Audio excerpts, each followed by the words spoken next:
What if you forced yourself to make content about the things you learned? So first, we will cover how to actually consume content, or then how to actually turn this into content, and third, what the general approach of this all is. So first, how to consume content. You probably are consuming content already.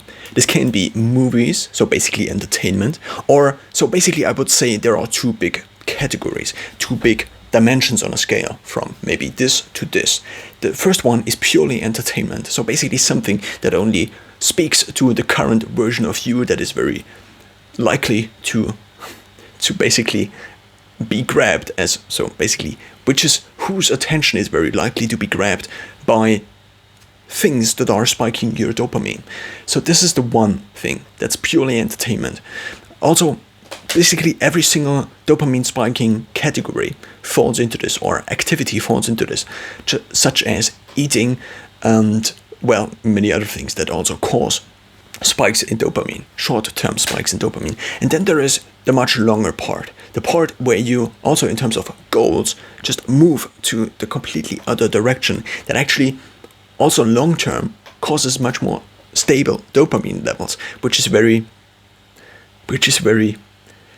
stating about the whole situation of this. So now the idea is, the other thing is knowledge. It's learning actual fact-based things that help you in life. And the other one is basically watching dumb TikTok videos that you forget basically after a day. So now the question is, how do you force yourself to move more into this other direction? Of course, you can get into this direction of just purely based knowledge or studying by moving along the line, by moving further away from the purely content-based direction. And indeed, if you make things that are purely factual-based more interesting by moving more into the content direction, you may grab the attention of more people, and therefore in the long term move more people into the direction of actually learning new things that actually help you in life, that actually are things that are good to know about and not just trash as on TikTok. So now the question is, how would you make yourself go more into this other direction? And the one strategy we now want to discuss is, what if you forced yourself to make content about the things you learned? So when it comes to the input, what you are generally consuming are three different content types. The first is something that is purely visual based, but has to be consumed or can be consumed over time.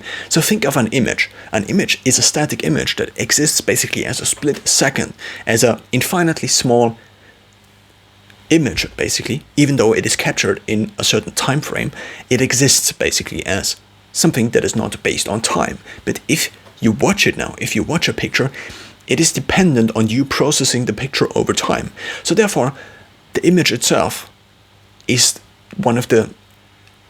just one type of something that is purely visually based. Something else that is purely visually based is text. Why? Because text is also something we consume visually over time. So now, something that is visual can be a magazine, a newspaper, can be an image, can also be social media, such as Instagram, without watching videos or audio on social media. So the first thing is visual. So now the next thing, visual, by the way, is also books, is also magazine, is also textbooks, is also basically almost everything is visual that doesn't have audio. So now audio is the second type. What is audio? Audio is something that is purely based on the input of your ears. A reason the visual part works so well is because we, in proportion, so there is basically a graph that says how much information you get by each sense, by the eyes, by the ears, by touch, and so on. So now, because the visual sense is very dominating in how much information input we take and how we perceive and process the world, the visual part is just very intriguing already. So now if you switch to the audio part, it's kind of less intriguing because the visual part is not engaged as much. So now the idea is, what if you combine those two? But this is then the third medium, which is video. But let's talk about audio first. So what are typical audio formats? Radio. Radio is an audio format. Also, if you just listen to somebody, so if you are talking to somebody and you close the eyes, you're basically shutting off the visual component and making it dark. You still perceive a few things in your eyes, like a few shadows of things, not really shadows, but schemes, silhouettes of reality. But if you shut your eyes off, if you shut your eyes, and you actually can shut your eyes compared to your ears or your other senses, then it becomes clear that the input then is purely audio-based, at least to a larger proportion. So now, what are typical content consumption types for audio? Radio, podcast, radio shows, and also music. Music is kind of a subgenre of audio that is kind of very specific because it combines speech with just random frequencies played at a certain speed over time, which is then called music. Certain patterns of things that seemingly, kind of as a side project of evolution, make us feel things even more, so are targeted often towards our emotion, even though evolution didn't really have a reason to evolve towards this kind of thing that actually triggers a lot of things in us. Compared to speech, it is actually much more effective at triggering emotional states. This is not a scientific-based fact, but it's much more a personal opinion piece. So now, a personal statement that is based on my opinion, on things I have learned, but not purely based on a study. So now, if we combine these two things, and we engage both the senses, this sense, and also the ear sense, so the hearing, the listening part, we get video. And I think video is the most engaging because it actually just activates the most visual and the most input. It has the most input because we can use basically almost all our senses. Not all our senses, but the two most dominant ones, which are audio and visual things. So basically we have images over time, but now the images themselves are also moving. Not only we are moving in the consumption because we are basically flipping over the newspaper or the magazine or scrolling down an article on Facebook, but what we are actually doing is we are just consuming now passively the moving image. So in terms of how much you have to do to consume, it's a much lower entry because we don't have to do that much and we can't just watch. So now, if you combine it additionally with audio, then both senses are kind of consumption senses where you don't have to do anything actively, but process what is said, what is displayed on the video. Of course, there are different video types. Film is a video type, classical TV is a video type, TikTok is a video type, YouTube is a video type. Think of it as short video, medium video, so basically a medium length from maybe 1 minute to 10 minutes, 20 minutes, and then we have long format. So think of it like documentaries, movies, feature films. Of course, there could be even a longer format, like a video podcast, but this is just also the long format. So basically there are 3 formats, you could say, in terms of length. So now let's see how we can get things out of these different formats. Let's return to the visual component again. So this is now the second point. What happens if you force yourself to actually make content about these things in the future? Then you have a reason for why you should remember. And when it comes to remembering things, telling your brain basically that it should remember these things in the future, it is very crucial that you tell yourself that this is important. So basically think of the brain as looking at all the things you consume. So basically the input, the sensory input the brain has, and constantly having to decide which things to keep and which things to throw out because we have a limited capacity of memory. So the idea now is you yourself as your conscious system 2 compared to your automatic system 1, discussed by Daniel Kahneman in his book Thinking Fast and Slow. Basically, the second part is the conscious you, the rational you that decides, thinks, decides slow, and the first part is the automatic part that actually triggers a lot of other things, like what if you get hungry? Did you consciously get hungry? No, you didn't. Therefore, it's the first part, the automatic part of our mind. So now, the question is, how do we tell the automatic part of our mind that something is important? By telling it is important. And one way of telling it is important, and to therefore mark these brain pathways as important, because everything we process, at least in terms of memory, which is also stored on memory, is running on pathways in our brain. And so now the idea is, by telling your brain, basically the system one, that things are important, you are more likely to store them in the future. And by telling yourself, you actually have to go and record something like this here in the future and talk about the things you consumed, you are therefore making it more likely that you will learn these things and keep them, basically increasing the learning retention.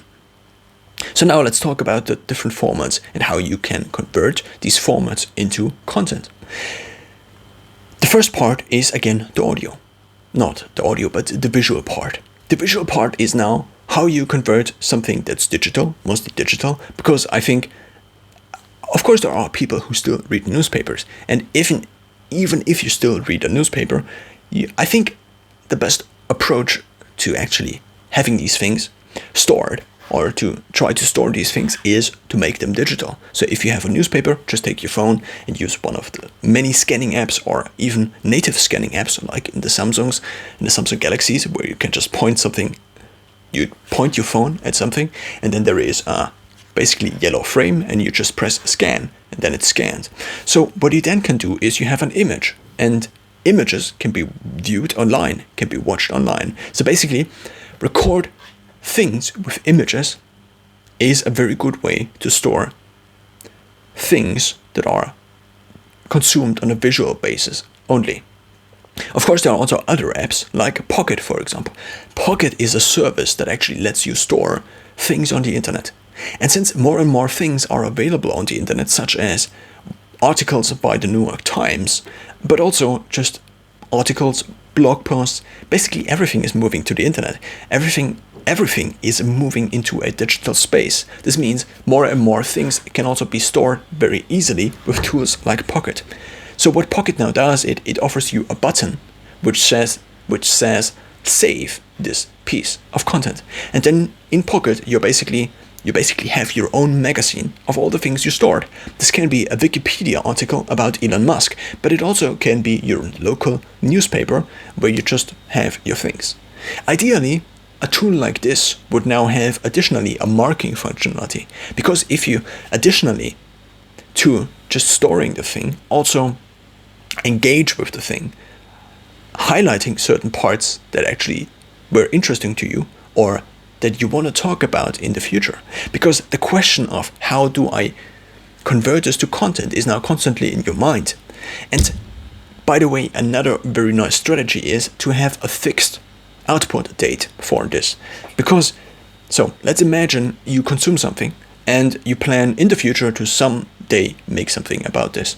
Then it's not really fixed, but if you record maybe every single day for 10 minutes a few shorts about the things you realized this day, about the things you learned the day before, then you have basically now a fixed activity that actually lets you record these things. And actually, you now have a purpose, because at this point in time, the next day, you will stand there, and if you are not prepared, then it's your own fault.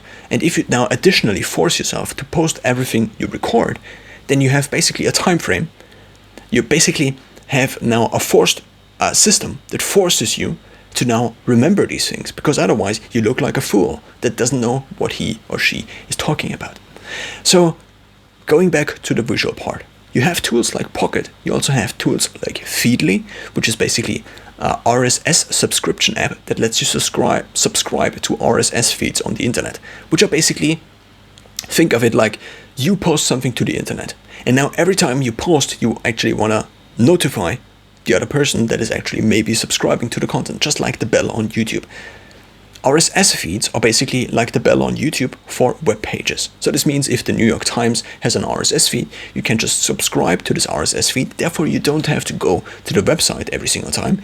And now what you easily can do is open the app, maybe Feedly on your phone, and then just read the article in your inbox, which is very convenient. And since more and more things are moving into digital, with tools like Feedly, Pocket, you basically can have the first layer of storing, and then you have to come up with ideas about visual-based. When it comes to audio-based, it's a lot more difficult. So ideally, all audio things would also have a similar concept. Not a similar concept to audio, but a concept, a system, where every piece of audio you consume runs through. And this system is, of course, your ears. Every single piece of audio that you actually consume has to run through your ears, but you don't really have the tools apart from your mind to capture these things. So now the question is, how do you capture these things? There are a few different types of audio. Let's discuss how you can save and mark these different types of audio. When it comes to books, audiobooks, and also previously, when it comes to the visual-based part, if you think about books, how do you actively mark books? Of course, you can buy the book, but the problem, and then mark with a normal marker, mark the phrase. But the problem is, if you now are in Costa Rica, and before you were in Australia, it is very unlikely that you take the stack of all the books with you. So therefore, again, moving digital, I think, is the solution. If you read the books digitally already with Kindle or with another service, what you additionally now can do is you mark them digitally. Therefore, you have access to these things all day long. And you also don't have to remember which book to take to the next appointment of the doctor, where you then have 30 minutes to read, but not the time to produce content. So now the question is, how do you, in a visual-based format, and also in an audio-based format, save certain pages, certain phrases of books? And you have to come up with a system yourself, because the systems that are in place are kind of fragmented. Because just like in movies and with streaming, everything becomes more fragmented because everybody wants to get the most people subscribed to their own subscription service, to their own streaming subscription service. When it comes to books, it's a little bit more open, but at the same time, when it comes to digital books, you don't really have a service that offers it all, apart from maybe Amazon and Audible. So most books are available on Amazon. And also Audible has the biggest variety of books, the biggest selection of books, at least in my experience. But since people like Joe Rogan, in terms of the podcasting space, say or make exclusive deals with certain publishers, this also means certain books, for example, are only, and also podcasts are only available at certain public platforms, which is a bummer because it is kind of the downfall of a capturing system that actually turns the things you consume into something that you then actually can create content out of. When it comes to books now, I personally don't read any books anymore. I only listen to books, and I listen to books on 2 different services that turned out to be the best solution to reading books for me. So think of reading books as a waste of time. Of course, it can also not be a waste of time, but if you don't actively want to spend time reading books, then by listening to books, you still can read books, consuming books, but you don't have to actively set apart time for reading these books, but you can, in the meanwhile, go for a run, a walk, wash the dishes, or do your chores, which opens up a lot more possibility and a lot more time to actually consume books. When it comes to now capturing these books, I think it's kind of a problem to have a unified system. What I currently am using, and the system is not working very well, is whenever I listen to an audiobook on Audible, the first service in my system of consumption, I just click on, there I think is a button within the app. So let's say you listen to The Age of AI by Henry Kissinger, and you actually concept, indeed and you actually want to now save something, then there is this button where you can just say clip, and then you can also add a note additionally, even if the whole thing is not completely focused. And what I just did is, without realizing, is I turned a video that was purely audio based, and therefore I could also offer as a podcast, into a thing that has now items in it, which now kind of makes it less likely to be consumed as a podcast. So now this is the first thing. You can add notes within Audible, but since I already described the whole thing, maybe you can also listen to it on audio, and I will also offer it as a podcast. And something similar is basically available in almost all of the big podcasting apps and almost all of the big audiobook apps. So I use Audible for books I don't find on my subscription-based service, which is, so Audible is not really a subscription.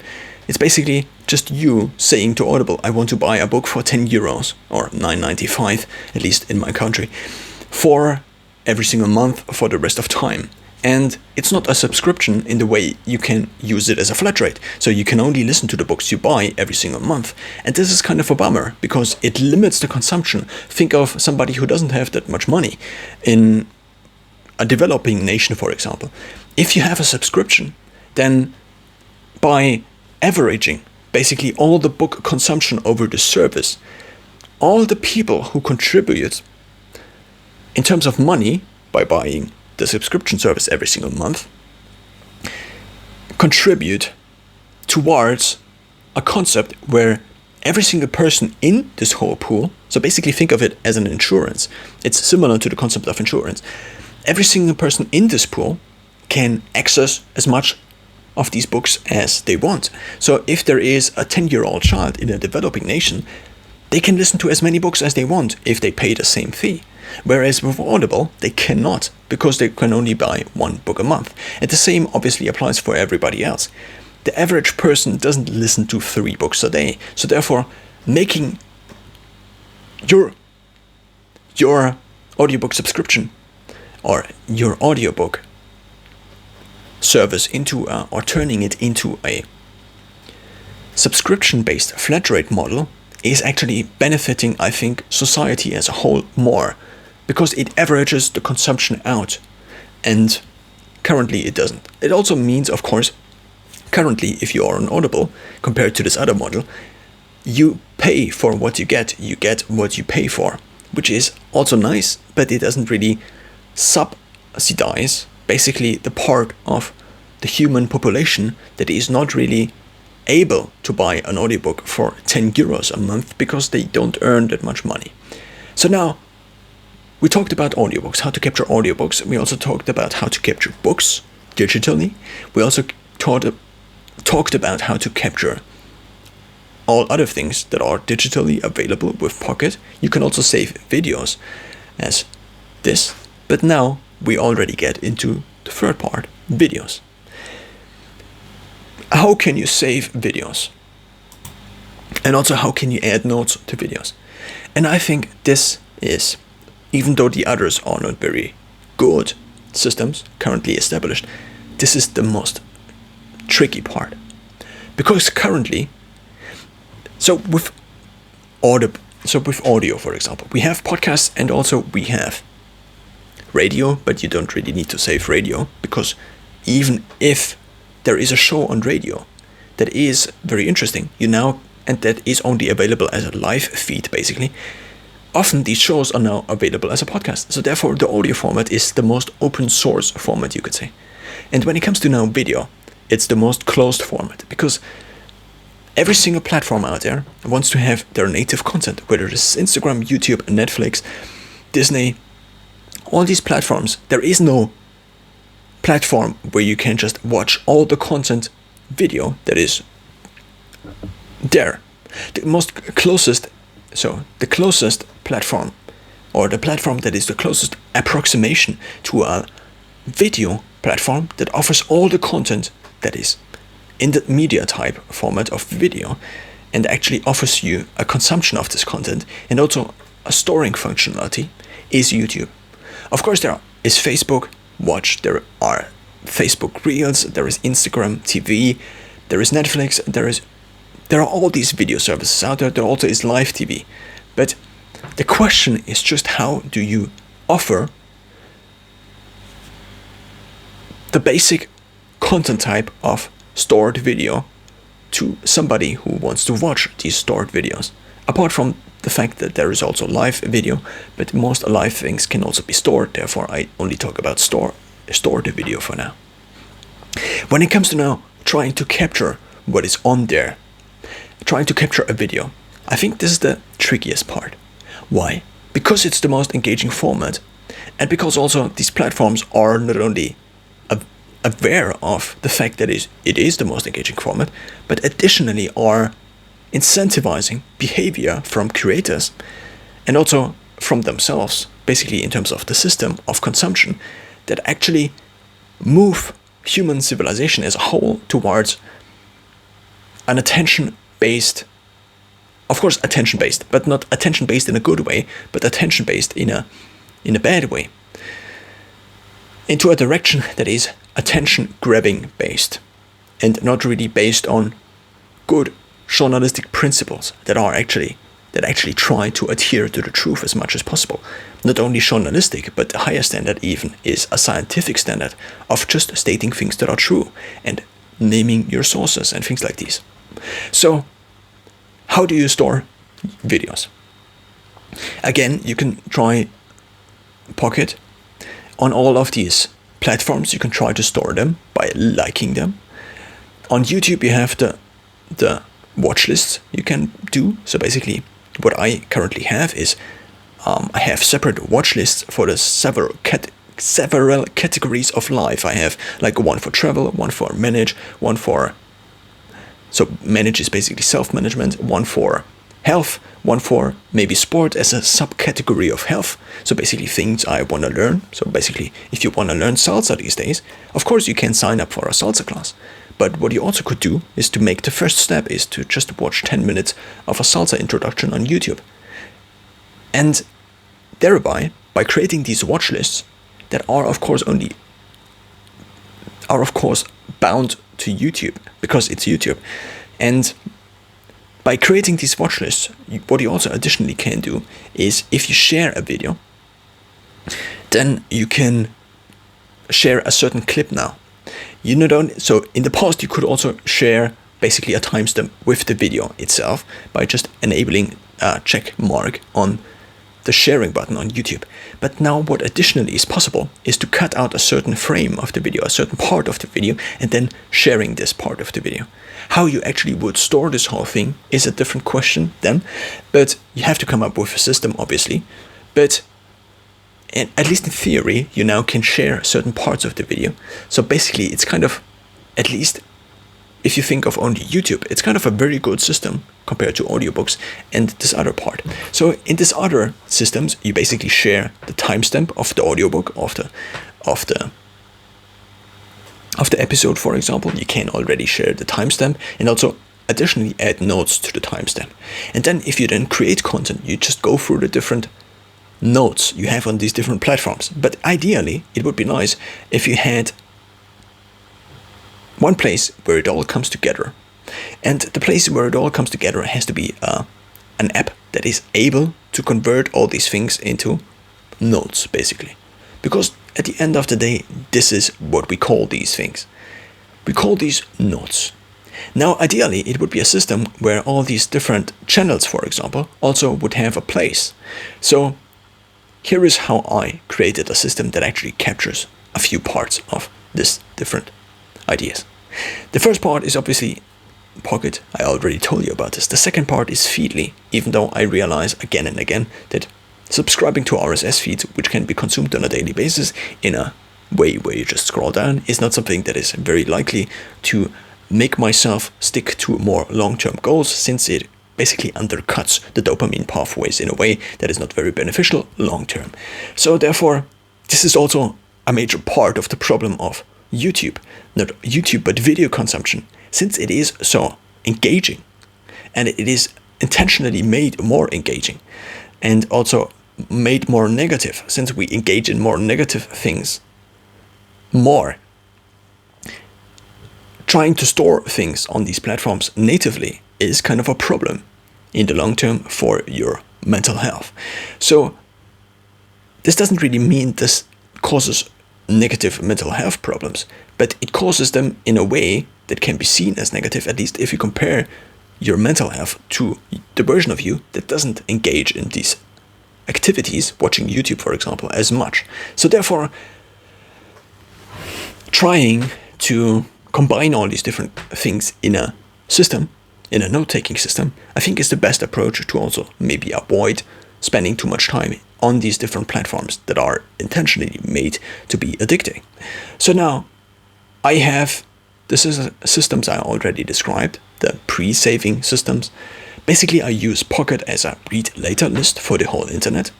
I additionally listen to the audiobooks on Script and on Audible, and additionally, sometimes, not additionally, but sometimes, occasionally is the thing I wanted to state or say, I add notes or just save a timestamp and then I listen to the timestamp again.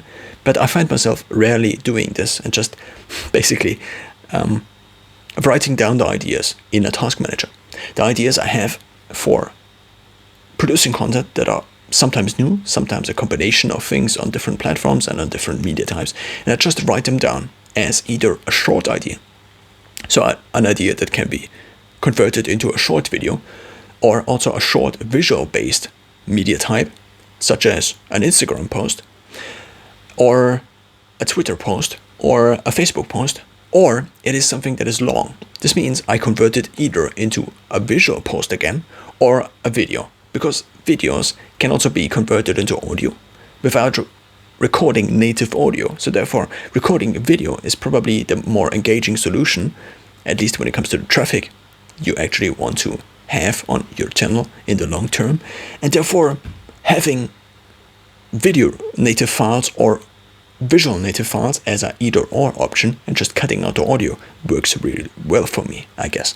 So now I write down these ideas in a task manager, Microsoft To Do, which I use as a task manager. And additionally, I have two capturing systems. The first one is OneNote. And I used OneNote for many years now. It has a lot of problems, and it also doesn't really work well with just using it in order to store articles. So basically, OneNote has the same functionality, the clipping functionality, where you can just say, okay, save this website or save this article. Theoretically, OneNote has the same functionality as Pocket. The only problem is that it creates a page for every single new page.